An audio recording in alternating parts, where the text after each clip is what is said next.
Hi, I'm Jessie, the founder of Dart Apparel Patterns, and today I'm going to show you guys how to sew pattern number DCG0001 from Dart Apparel. I'm also going to give you a few tips and tricks to make your sewing project easier. And as always, please leave a comment if you have any questions along the way, and I'll be happy to answer them as best I can. Okay, so the first thing that you're actually going to want to do is you're going to want to print the pattern to scale. So when you're printing the pattern file, there is a 1 inch by 1 inch square in the file. So after you print the pattern file, if that square is measuring 1 inch by 1 inch, you'll know that you printed the pattern perfectly. Once the pattern has been printed and taped together, go ahead and cut out that pattern in your preferred size, following the color size guide on the printed pattern. Okay, so I have my 4 pattern pieces. I have my back portion of my bloomer and my front portion, so cut 2 of each.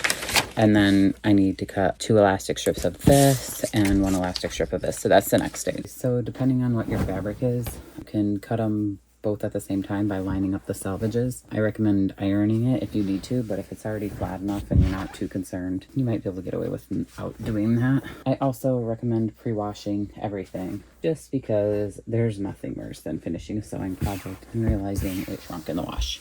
So now I'm going to cut out my 3 centimeter elastic. You want to cut the initial one to the length of the pattern piece. For the leg opening, I'm going to need 2 of these. 2. Ding. 2 separate pieces. Okay, so the rest of this I'm probably going to do mostly with just a serger, just because that's my preference, because sergers stop edges from fraying. Even if I'm going to do a single needle top stitch, I will serge the edges first so they don't fray and then do the single needle top stitch. So I'll just like take each individual piece and serge every edge. However, this one I'm going to serge it anyways, so I'm just going to start with serging it, period. So I am going to start with serging together front rise and then the back rise. Here we go. Here's the front. I'm gonna lift it up. My seam allowance is 0.6 centimeters, so basically just 1/4 of an inch. So I'm trimming off whatever if there's something, but I'm overall trying not to trim any seam allowance because there's not really much on this pattern. The back rise. And then I'm going to open it up like this. So now I'm gonna sew the side seams together. So then I fold them right sides together. And then I'm going to sew down both side seams. So this is what we're looking at right here. And then we're going to sew it right sides together. Since this is a really easy pattern, there might be some beginners doing this. Right sides together just means the right sides of the fabric, not the wrong sides of the fabric, are together. So when you sew it and you open it back up, the right sides are facing out and the seam allowance is to the inside. And there we go. We got that side done. And now I'm going to do the other side. Then I'm going to take this. I could iron it, but I'm just going to hand press it to save time. But if you want to, definitely iron it. Otherwise, I'm going to line up the seams like so. Typically, I will put one to the front and one to the back just to distribute that thickness. So the seam allowance on the bottom is facing one way. The seam allowance on the top is facing the other direction. The next thing is I am going to sew the raw edges of the leg opening just so I don't get any fraying, because this one is going to become a tunnel. It's going to be the easiest way to do it. So I just want to make sure that this doesn't fray at all. And I'm going to do that by stitching the edges. That's done, and now time for the other edge. The only thing I want to pay attention to is I'm going to flip the seam allowance the exact same way.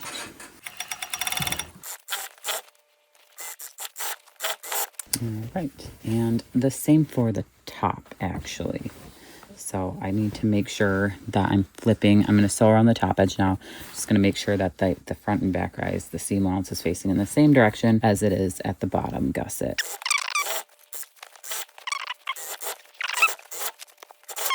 Okay, so now we're ready to sew the elastic. The best way to join the elastics is to bump the edges together and then do like a 3-step zigzag to accomplish them being attached completely. So I will line up the edges and then line the top and the bottom.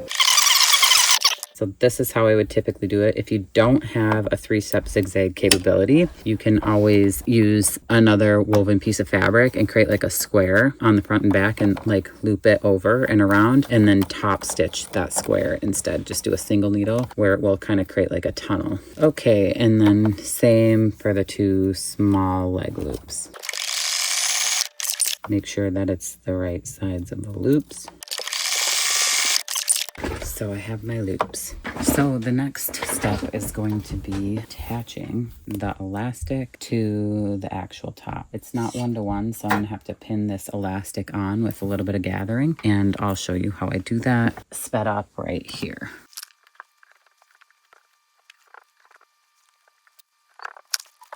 So here we go. All right, so now I'm just stretching it so it's sewing on 1-to-1, so it's going to be sewn on stretched. That way the elastic can snap back. And I'm not trimming, I'm trying not to trim anything off when I do this. Taking out the pins so I don't snap them. But yeah, just attaching this top elastic. You can also do this with a single needle top stitch if you would like. Serger is the cleanest way to do it if you have one. And here I'll finish sewing the rest of it on. All right, there we go. Same for the leg openings. I think I'm gonna try to do it this way where I actually top stitch it. I'm gonna pin this on as well.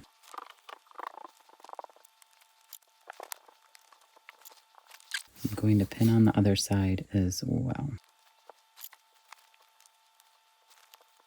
Now I'm going to sew these on too, and then I'll do the cover stitch with them as well. Here we go.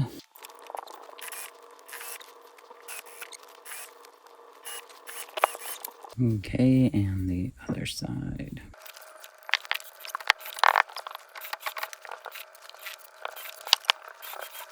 Okay, the next step is going to be folding this over and pinning it in place, and then I'm going to do a cover stitch, hold this in place. So I'm just going to pin the front, sides, and the back.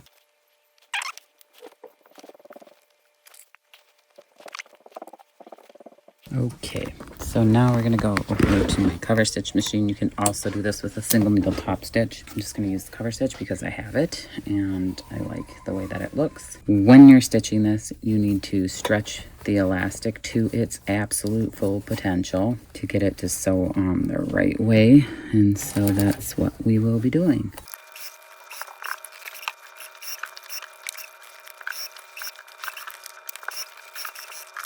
Okay, so that is the top waistband elastic for the bloomer. And now what I'm going to do for the leg opening is basically the same thing, except I'm going to try to double the seam allowance here, or do it a little extra just so I have a little more. So I'm going to fold it over almost a 1/2 inch. Let's just do a 1/2 inch. Fold it over a 1/2 inch. You can do less, you can do more if you want, depending on how wide you want this to be. And then we'll sew it from there.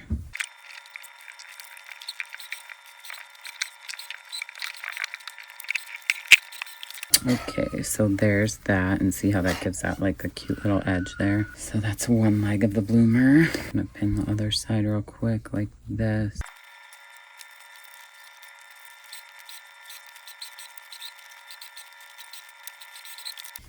And voila, we'll inside it out. We have to iron it.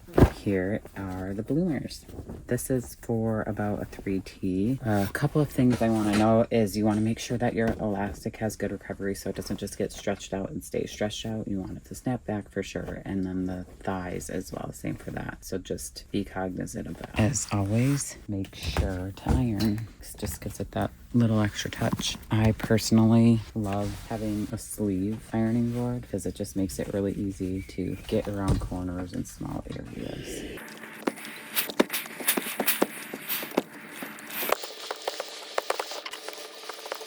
And this is the bloomer pattern.